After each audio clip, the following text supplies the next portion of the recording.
പ്രിയ കൂട്ടുകാർക്ക് നമസ്കാരം. പണ്ടത്തെ രണ്ട് രാജാക്കന്മാരുടെ രസകരമായ ഒരു പകവീട്ടൽ കഥയാണ് ഇന്നും പറയുന്നത്. പണ്ടൊരിക്കൽ കോലസ്വരൂപത്തിങ്കൽ രാജാവ് കോഴിക്കോട്ട് സാമൂതിരി രാജാവിനെ കാണാനായി വന്നിരുന്നു.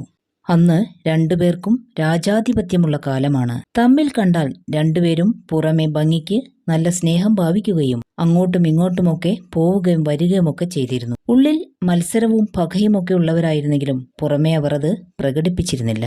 കോലസ്വരൂപത്തിങ്കൽ രാജാവ് തന്റെ അടുത്തേക്ക് വന്ന സ്ഥിതിക്ക് വേണ്ടതുപോലെ സൽക്കരിക്കാഞ്ഞാൽ നാണക്കേടാകുമെന്ന് കരുതി സാമൂതിരി രാജാവ് അദ്ദേഹത്തെ നന്നായി സൽക്കരിച്ചു. ഊണ് കഴിഞ്ഞ് രണ്ടുപേരും കൂടി നർമ്മസല്ലാപം നടത്തിക്കൊണ്ടിരിക്കെ കോലസ്വരൂപത്തിങ്കൽ രാജാവ് അകത്ത് വേറൊന്ന് ചിന്തിച്ചുകൊണ്ട് പുറമേക്കത് കാണിക്കാത്ത മട്ടിൽ ചോദിച്ചു, സാമൂരി കുത്തുമോ എന്ന്.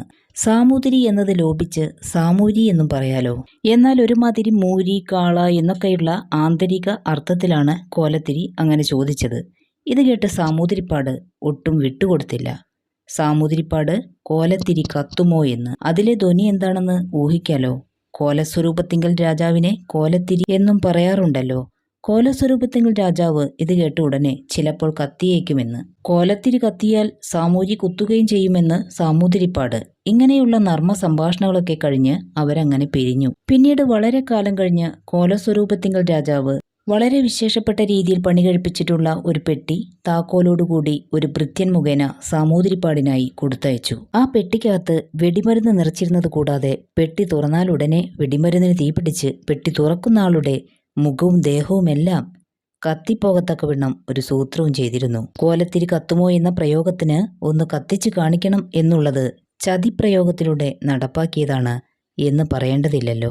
ഭൃത്യൻ പെട്ടി സാമൂതിരിപ്പാട്ടിലെ അടുക്കൽ കൊണ്ടുവന്ന് കൊടുത്ത് കോലസ്വരൂപത്തിങ്കൽ രാജാവിന്റെ സമ്മാനമാണെന്നുള്ള വിവരം അറിയിച്ചു. ഇത് കേട്ടപ്പോൾ തന്നെ ഇങ്ങനെയൊരു സമ്മാനം സാധാരണമായിട്ടില്ലാത്തതാണ്.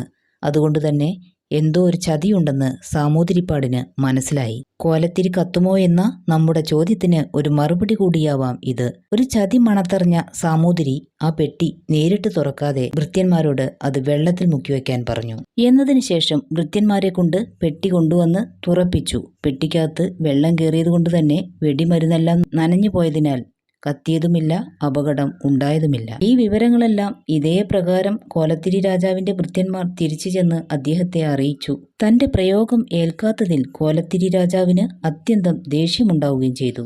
എന്നാൽ സാമൂതിരി രാജാവും വെറുതെ ഇരിക്കില്ലല്ലോ.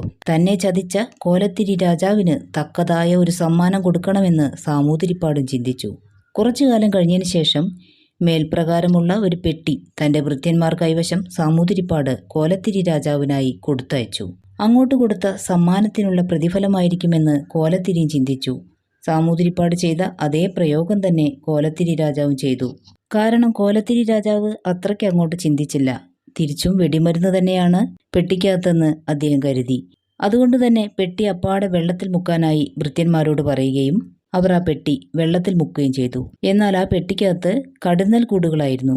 വെള്ളത്തിൽ മുക്കിയതോടെ കടുന്നലുകളെല്ലാം അതിഗംഭീര കോപത്തോടുകൂടി കൂട്ടമായി ഇളകി. ഈ സമയത്താണ് കോലത്തിരി രാജാവ് പെട്ടി തുറന്നത്. പിന്നത്തെ വിശേഷം പറയേണ്ടതില്ലല്ലോ. അനേകം ആളുകൾ കൂടി പല മാർഗങ്ങളിലൂടെ രാജാവിന്റെ ജീവൻ രക്ഷിച്ചു എന്ന് വേണം പറയാൻ.